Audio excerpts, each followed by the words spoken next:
Bihar PCS में mains के syllabus में जो जीएस फर्स्ट पेपर है उसमें 72 अंक का 300 अंक का पेपर है। उस 300 अंक के पेपर में 72 अंक का प्रश्न डाटा इंटरप्रिटेशन के ऊपर पूछे जा रहे हैं। और ये डाटा इंटरप्रिटेशन के क्वेश्चन जो हैं वो सेक्शन 3 में 4 प्रश्न दिए हुए होते हैं। उस 4 प्रश्नों में से कोई भी 2 प्रश्न अटेम्प्ट करने होते हैं। 36-36 अंक के 2 प्रश्न पूछे जा रहे हैं। यह प्रश्न बहुत ही आसान होते हैं। यदि आप थोड़े से ध्यान रखें, थोड़ी सी मेहनत करें तो आप 72 में 65 अंक तक 60-65 अंक तक तो बहुत आसानी से पा सकते हैं। यहाँ तक कि 72 में 72 अंक भी मिल सकते हैं। ये बहुत बेसिक है। जिसे भी प्रतिशत, औसत, अनुपात इन सब से वाकिफ़ हैं, इन सब से छोटे छोटे प्रश्नों को हल करने में सक्षम हैं, उन लोगों के लिए यह डाटा इंटरप्रिटेशन बहुत ही आसान हो जाता है।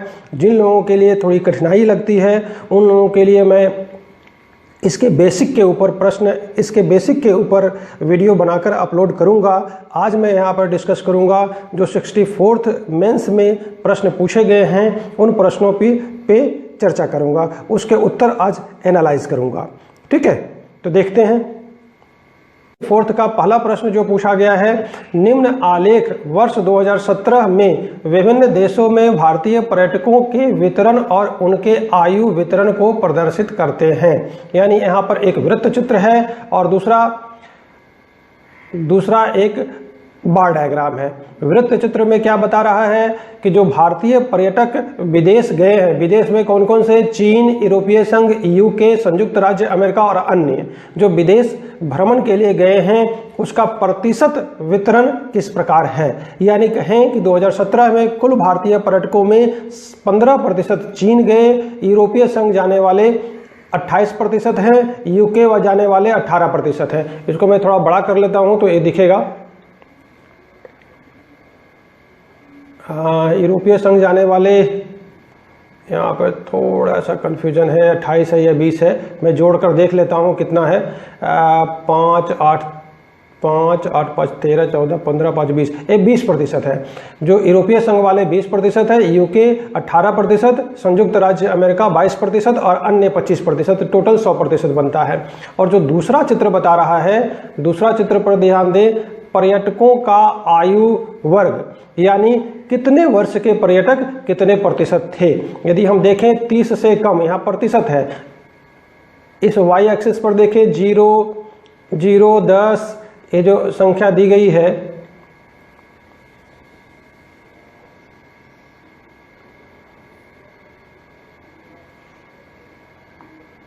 ये संख्या पर ध्यान दें। ये संख्या जो दी गई है ये 0, 10, 20 ये प्रतिशत के रूप में है। तो हम इसकी वैल्यू को आसानी से लोकेट कर सकते हैं। या एक बात और ध्यान रखें, यहाँ पर जैसे इस बार की ऊंचाई को देखते हैं, यहाँ पर केवल इस प्रश्न के लिए नहीं बल्कि बिहार पीसीएस में पूछे गए सभी प्रश्नों पर इसको लागू कर सकते हैं। यहाँ पर देखें 20 और 30 के बीच 1, 2, 3, 4, 5 डिवीजन है। इसका मतलब प्रत्येक दूसरी लाइन 20, ये वैल्यू 22 बता रहा है, 24, 26, 28, 30। ठीक है, तो अब मान लीजिए जो 22 यहाँ पर 22 और 24, 26 के बीच में इसकी हाइट है, तो इसको आपको ध्यान रखना है। जब बीच का डिफरेंस बहुत ही कम है और बिल्कुल ये बीच में लग रहा है तो इसको 2 भाग में बांट कर, यानी ये 20, 22, 24, 26 के बीच में है तो इसकी वैल्यू को हम 25% लोकेट करेंगे। ज़्यादा हो, यदि लगे कि ये बिल्कुल मध्य बिंदु नहीं है तो इसे आप 4 भाग में या अधिकतम 5 भाग में बांटकर इसको लोकेट कर सकते हैं वैल्यू को। यदि ये 20 और 30 के बीच लाइन नहीं खींची हुई होती तो इसे हम 5 भाग में 2-2 का डिफरेंस, यदि ये लाइन समझिए कि यदि नहीं होता तो हम इसको 20 से 30 के बीच 5 लाइन के बराबर हम इसको बांट कर इसका वैल्यू लोकेट करने का प्रयास करते, जो कि पिछले वर्षों में के प्रश्नों में ऐसा किया गया है। ठीक है, तो अब देखते हैं ये आंकड़े समझ में आ गए हैं कि ये आंकड़े किस रूप में दिए हुए हैं। सबसे पहली बात है कि आंकड़ों को सही तरीके से जब तक नहीं समझेंगे क्या दिया हुआ है, तब तक नीचे के प्रश्न निकालना मुश्किल होगा। अब पहला प्रश्न हम देखते हैं। पहला प्रश्न देखें, यदि यूरोपीय संघ के अंतर्गत स्विट्जरलैंड में 25% पर्यटक आते हैं और आधिकारिक स्विस रिकॉर्ड से ज्ञात है कि 2017 में कुल 4 लाख भारतीय पर्यटक स्विट्जरलैंड गए थे, तो वर्ष 2017 में भारत से 40 से 49 आयु वर्ग के पर्यटकों की संख्या कितनी है? डीआई के प्रश्न में जब आपने इस प्रश्न को पढ़ा तो आपके माइंड में यह आ जाना चाहिए कि आंकड़े इस संबंध में उपलब्ध क्या हैं और उन आंकड़ों से हमें क्या निकालना है। जब तक ये माइंड में स्पष्ट नहीं होगा तो आप नीचे उत्तर लिखना शुरू नहीं कर सकते हैं। तो यहाँ पर देखिए, मैं समझाने की कोशिश करता हूँ। यहाँ पर कहा गया है कि यूरोपीय संघ के अंतर्गत स्विट्जरलैंड, यानी जो यूरोपीय संघ में 20%, ये जो देख रहे हैं यूरोपीय संघ में 20% जो गए हैं, उसमें से एक देश है स्विट्जरलैंड। स्विट्जरलैंड में 25% पर्यटक गए हैं और यह भी पता है कि जो 2007-17 में कुल 4 लाख भारतीय पर्यटक स्विट्जरलैंड गए थे। इसका मतलब ये समझिए कुल भारतीय पर्यटक सभी देशों में जाने वाले हैं। ठीक है, इस कुल का 20%, ये समझिए ये 20% बना, ये 20% बना और इस 20% का स्विट्जरलैंड जाने वाले कितने हैं? 25%। ठीक है, और ये 25% किसका? इस यूरोपीय संघ जाने वाले का 25%, और इसकी वैल्यू के टर्म में वैल्यू दिया हुआ है 4 लाख है चाहिए। ठीक है, तो इसका मतलब हमें पूछा क्या गया है, 40 से 49 आयु वर्ग के पर्यटकों की संख्या कितनी है। तो सबसे पहले हमें यह जानना होगा कि कुल भारतीय पर्यटक कितने हुए, उसके फिर दूसरे ग्राफ से हम यह ज्ञात करेंगे कि 40 से 49 आयु वर्ग के कितने पर्यटक थे। तो मान लीजिए, अब थोड़ी देर के लिए इस बात को समझिए, इसको हम निकालेंगे कैसे? इस वैल्यू को हमको किसको निकालना है? इस वैल्यू को। ये है कुल। तो अब थोड़ी देर के लिए मान लीजिए कि ये है x। ठीक है, तो इस x का 20% स्विट्जरलैंड, x का 20% और उसका 25% इज इक्वल टू 4 लाख। यही वैल्यू दिया हुआ है, बात को समझिए। x का 20% और 20 का 25% की वैल्यू 4 लाख। तो हम इसके आधार पर x की वैल्यू को ज्ञात कर सकते हैं। अब देखते हैं हमने जो ज्ञात किया है।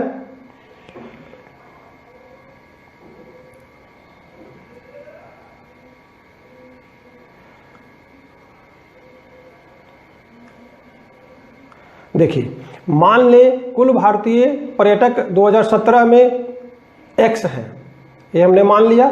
यूरोपीय देशों में भारतीय पर्यटक कितने गए? x का 20% गए। x का 20% बना 20x/100। अब इस 20x/100 ये है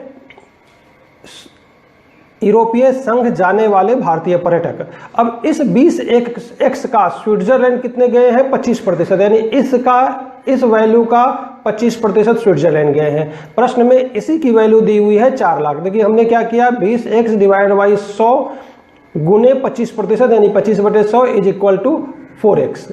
अब इसके आधार पर हम x की वैल्यू को लोकेट कर सकते हैं। देखिए x की वैल्यू कितना आया, इसको जब सोल्व करेंगे तो एक काट छाट कर ये बनता है 80 लाख, यानी कुल भारतीय पर्यटकों की संख्या बनी 80 लाख। अब प्रश्न पूछा गया था कि 2017 में 40 से 49 वर्ष के भारतीय पर्यटकों की संख्या कितनी है। तो अब भारतीय पर्यटक एज अनुसार वितरण किस ग्राफ में दिया हुआ है? दूसरे वाले बार ग्राफ में। तो अब दूसरे वाले बार ग्राफ में हम देखें 40 से 49 वर्ष के लिए, 40 से 49 वर्ष में 40 से 49 यानी इसकी वैल्यू, इसका पूछा गया है। इस 40 से 49 इसकी हाइट कितनी है? इसकी हाइट के लिए आप इसको थोड़ा बड़ा कर लीजिए। तो ये 40 से 49, देखिए इसकी दिया हुआ है, ए है वैल्यू 10, ए वैल्यू हुआ 12 और ए बना 14 और ए है 16। तो इसके बिल्कुल बीच में है, 14 और 16 के बीच में। इसका मतलब इसकी वैल्यू कितनी बनी? 15। इसका मतलब कुल भारतीय पर्यटकों का 15% 40 से 49 आयु वर्ग के थे। अब इसी के आधार पर हम देखते हैं प्रश्न को कि जो 80 लाख आया था उस 80 लाख का 15% बनता है 80 लाख का 15%, ये बना 12 लाख, यही हो गया 40 से 49 वर्ष के पर्यटकों की संख्या, आंसर। ठीक है, ये हुआ पहला प्रश्न। अब आते हैं इसके ख वाले पोर्शन में।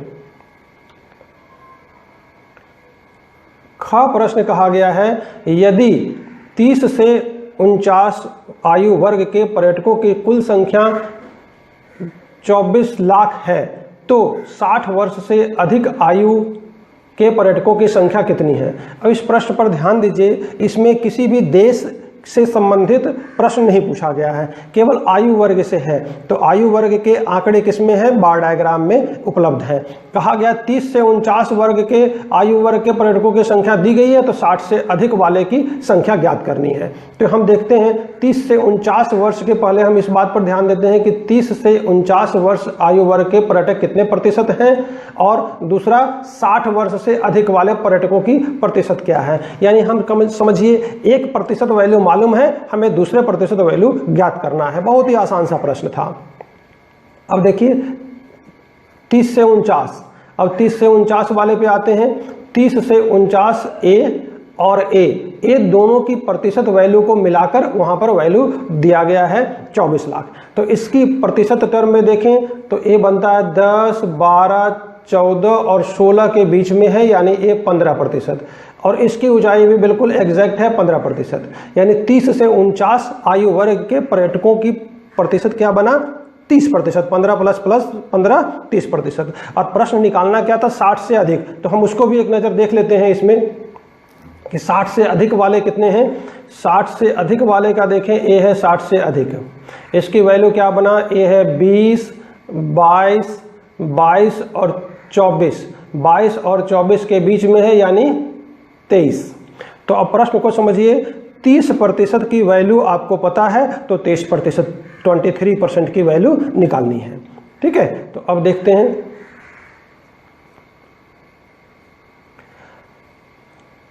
तीस से 49 आयु वर्ग के पर्यटकों की संख्या कितनी बनी, 15 प्लस 15 30%। ठीक है, 30% बना। और 60 वर्ष से आयु से अधिक वाले कितने बने, 23%। ये देखिए 23%।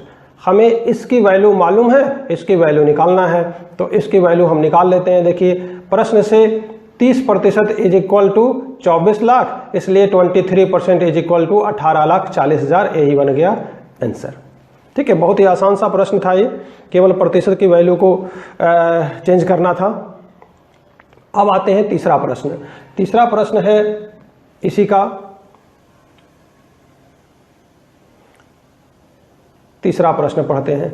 यदि 3,60,000 भारतीय पर्यटक जिनकी आयु 40 वर्ष से अधिक थी, चीन के कुल पर्यटकों का 30% था, तो अन्य आयु वर्ग के कितने पर्यटक चीन गए थे। प्रश्न को ध्यान से समझिए, केवल कंसंट्रेट करने की जरूरत है कि प्रश्न में दिया क्या है और ज्ञात क्या करना है। इस प्रश्न में समझिए उपर्युक्त जो चार्ट दिए गए हैं, दो ग्राफ दिए गए हैं, उन दोनों ग्राफों की कोई आंकड़ों की जरूरत ही नहीं है इस प्रश्न को सोल्व करने के लिए। ना तो वृत्त चित्र के आंकड़ों की जरूरत है और ना तो बार डायग्राम के आंकड़ों की जरूरत है। जो दिया गया है इसी प्रश्न में दे दिया गया। बात को समझिए, कहा गया है कि यदि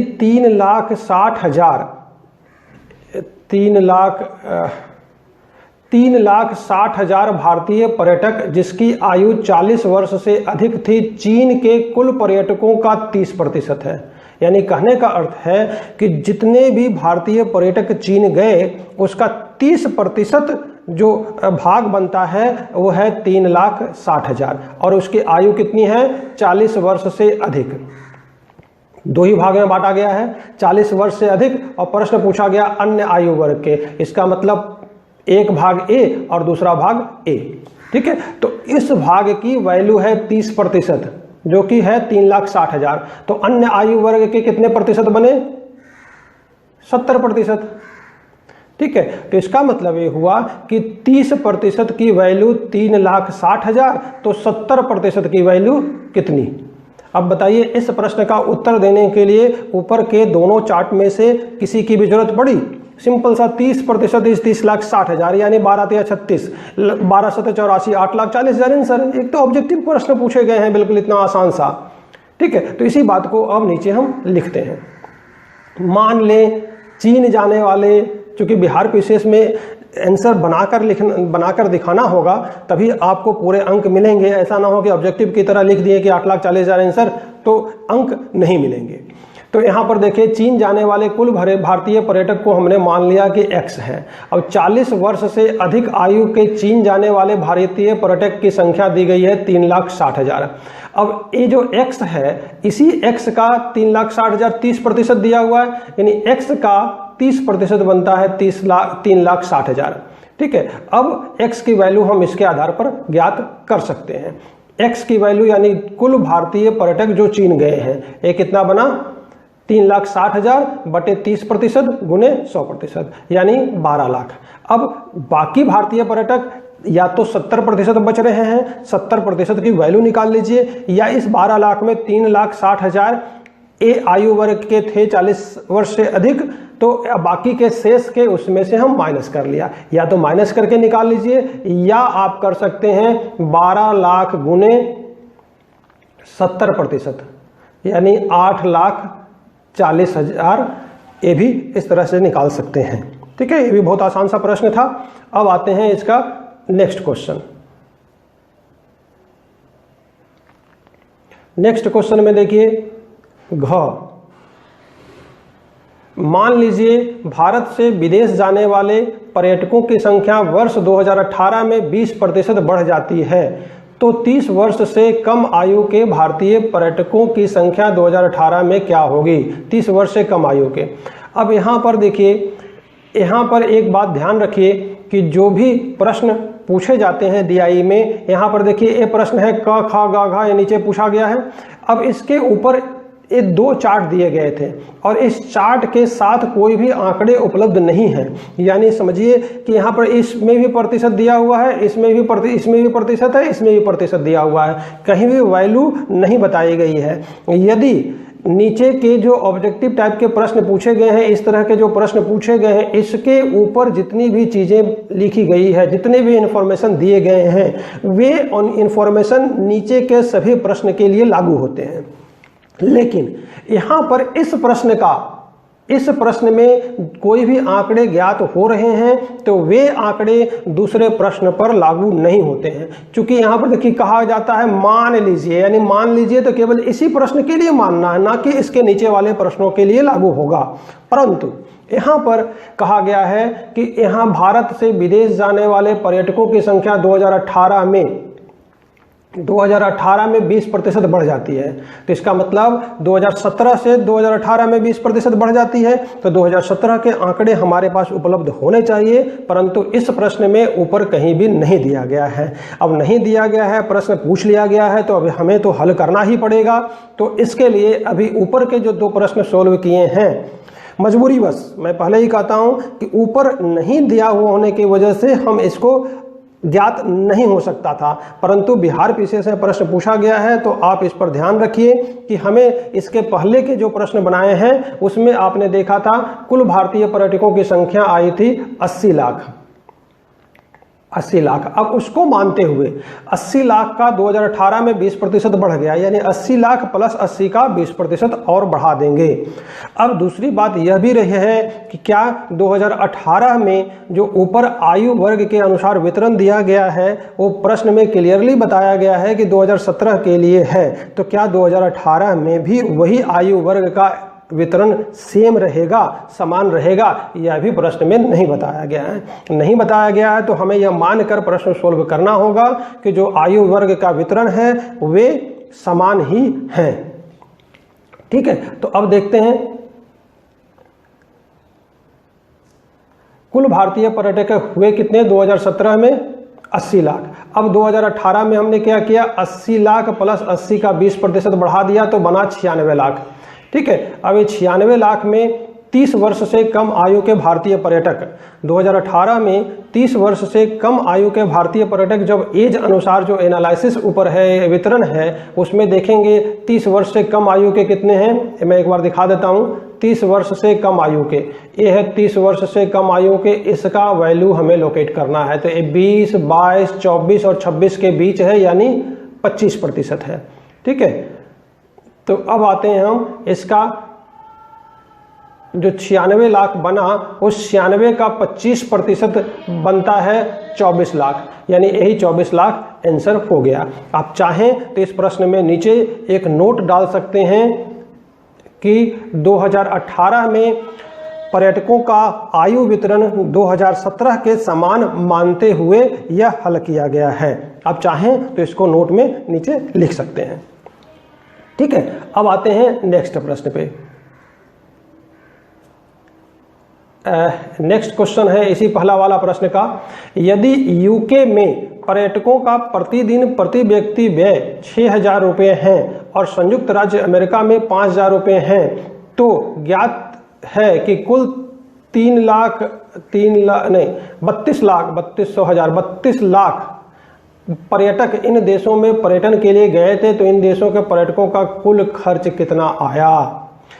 अब देखिए, यहाँ पर केवल यूके और संयुक्त राज्य अमेरिका की बात कहा गया है। उन दोनों देशों को मिलाकर 32 लाख पर्यटक, उन दोनों देशों में कुल 32 लाख पर्यटक गए थे, भारतीय पर्यटक गए थे। तो अब देखते हैं कि हम यहाँ से वृत्त चित्र से कौन कौन सा है। यूके में कितने गए थे, 18%, और संयुक्त राज्य अमेरिका में कितने गए थे, 22%, यानी इन दोनों का जोड़ कितना बना, 40%, यानी यही 40% की वैल्यू दी गई है 32 लाख।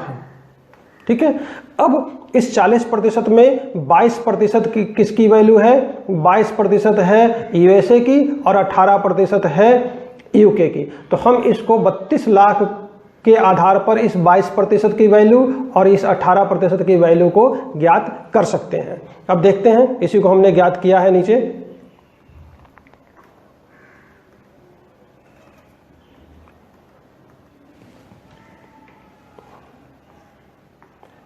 देखिए, यूके और संयुक्त राज्य अमेरिका में कुल भारतीय पर्यटक 18% और 22%, कुल 40%, इसी 40% की वैल्यू 32 लाख। अब इसके आधार पर 18% की वैल्यू निकाल लिया। 40% बराबर इतना, इसलिए 18% बराबर बटे 40 गुने 18, यानी ये बनता है 14,40,000।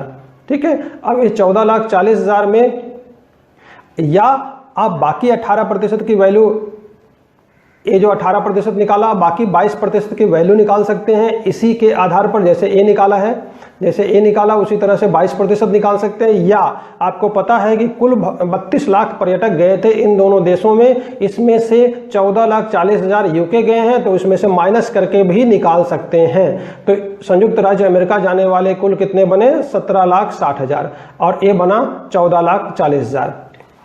अब जो प्रश्न पूछा गया है, कहा गया है कि जो यूके जाने वाले भारतीय पर्यटक हैं वे 6,000 रुपये पर डे खर्च करते हैं, और जो संयुक्त राज्य अमेरिका जाते हैं वे 5,000 रुपये पर डे खर्च करते हैं। तो कुल खर्च कितना हुआ इन दोनों देशों में, तो हम ये 14,40,000 है, इसको 6,000 से मल्टीप्लाई कर लेते हैं और इसको 5,000 से मल्टीप्लाई कर लेते हैं। तो यही हमने किया है। कुल खर्च जानने के लिए 14,40,000 गुने 6 और 17,60 गुने 5,000, तो ये बनता है वैल्यू, दोनों को जोड़ने पर 1,74,400। चूंकि ये पूरे के पूरे वैल्यू हमने लाख में लिया हुआ है, ये 14,40,000 और 17,60,000, इसलिए ये वैल्यू भी आया लाख में, यानी 1,74,400 लाख रुपए खर्च किए गए इन दोनों देशों में भारतीय पर्यटकों के द्वारा। दूसरा प्रश्न देखते हैं। दूसरा प्रश्न क्या कहा गया है।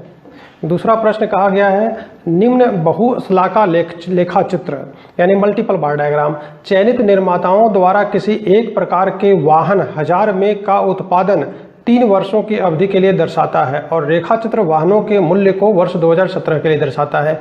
यानी पहला वाला जो मल्टीपल बार डायग्राम देख रहे हैं उसमें एक किसी एक प्रकार के वाहन का जो प्रोडक्शन हो रहा है 3 वर्षों में 2015, 2016, 2017 इसके आंकड़े हैं। और दूसरा वाला जो लाइन ग्राफ है, इस सेकेंड वाला जो लाइन ग्राफ देख रहे हैं, इसमें 2017 में उसके मूल्यों के बारे में चर्चा है, क्रय मूल्य कितना है और विक्रय मूल्य कितना है। ठीक है, तो अब आते हैं, एक स्पष्ट है। और इसमें यदि एक चीज़ और देखें कि इसमें से डाटा निकालना भी आसान है, क्योंकि यहाँ पर बीच में देखेंगे तो लाइन खींचे हुए हैं, यहाँ पर लाइन खींचे हुए हैं, तो यहाँ पर भी वैल्यू लोकेट करना आसान हो जाता है। देखिए 20 है तो 21, 22, 23, 24, 25 इसमें वैल्यू लोकेट करना आसान है।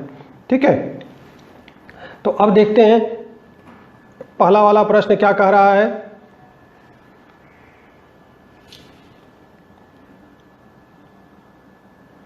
पहला प्रश्न है 2015 से 2017 में वाहनों के उत्पादन में कुल कितने प्रतिशत की वृद्धि हुई। 2015 से 2017 में वाहनों का कुल कितने प्रतिशत की वृद्धि हुई, 15 से 17।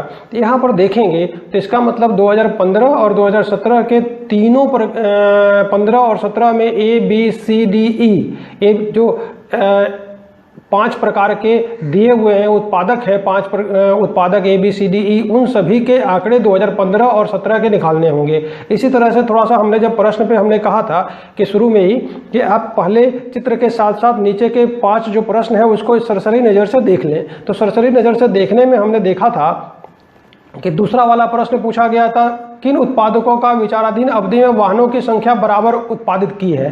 तो इसको ज्ञात करने के लिए इस वाले प्रश्न के लिए हमें पहला वाला मल्टीपल बार डायग्राम के सारे आंकड़ों की जरूरत पड़ेगी।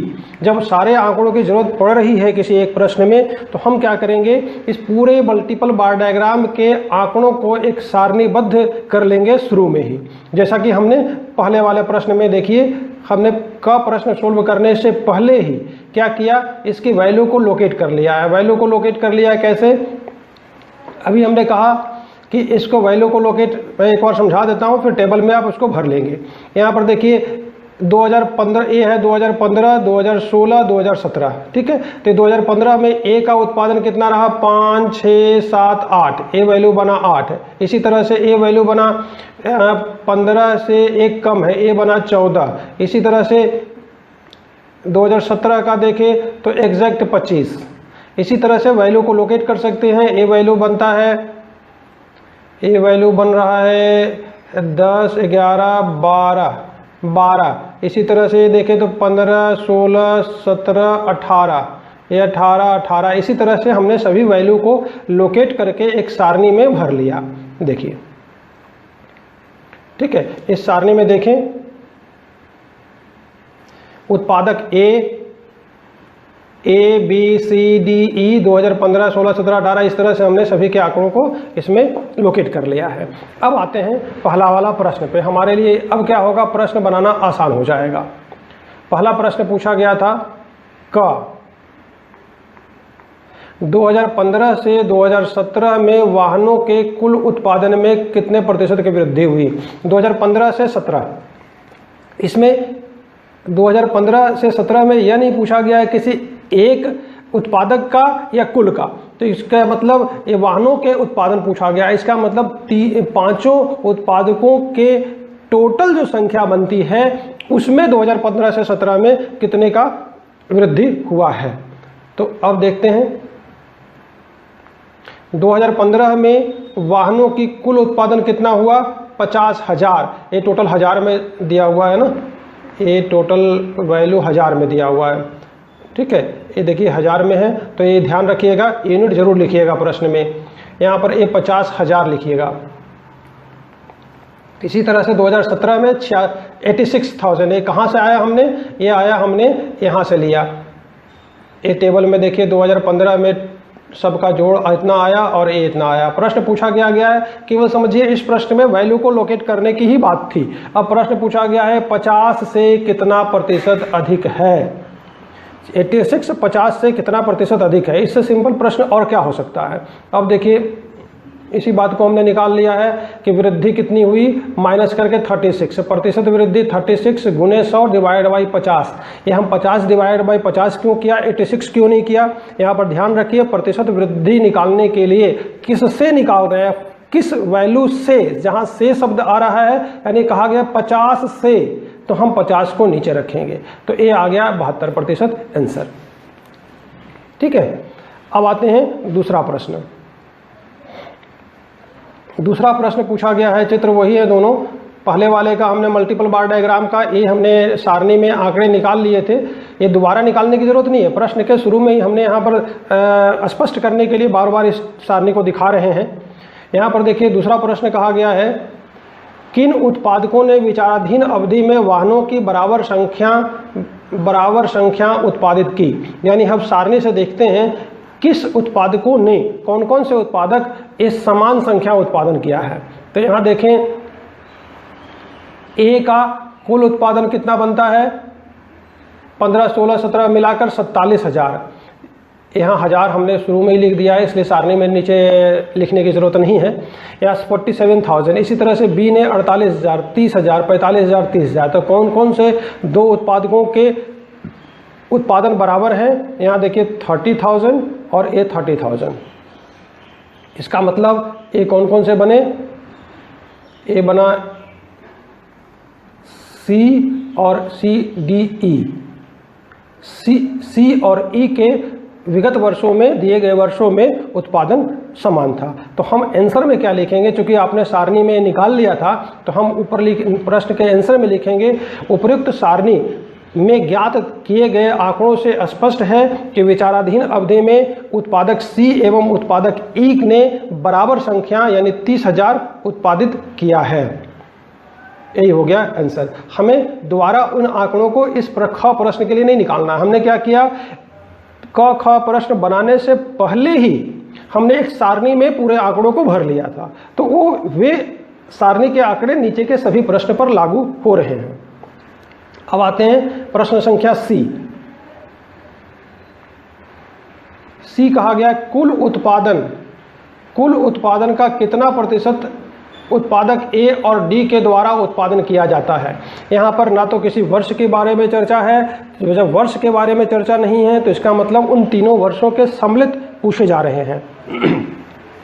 तो जो कुल उत्पादन हुआ, यानी समझिए इसी प्रश्न में सभी आंकड़ों की जरूरत है। जो पहला वाला बार डायग्राम, मल्टीपल बार डायग्राम था, उसके सभी वैल्यू को लोकेट करने की जरूरत थी इस प्रश्न में, तो इसीलिए हमने सारणी में पहले ही निकाल लिया था। अब हम देखें कुल उत्पादन।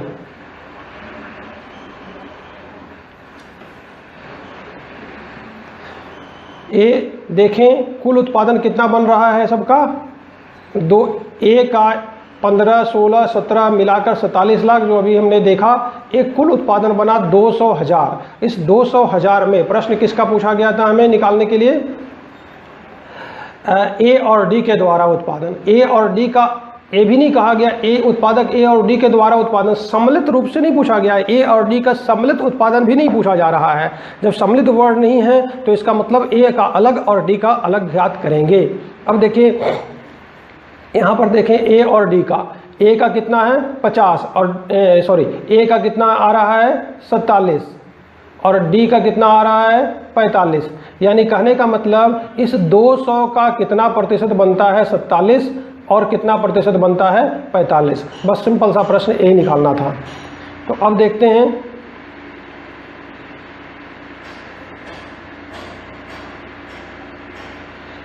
कुल उत्पादन बना 200 और उत्पादक ए का उत्पादन 47,000, 45,000। तो कुल उत्पादन में ए का उत्पादन का प्रतिशत 47 गुणे 100/200 यानी 23.5% का ए बनता है।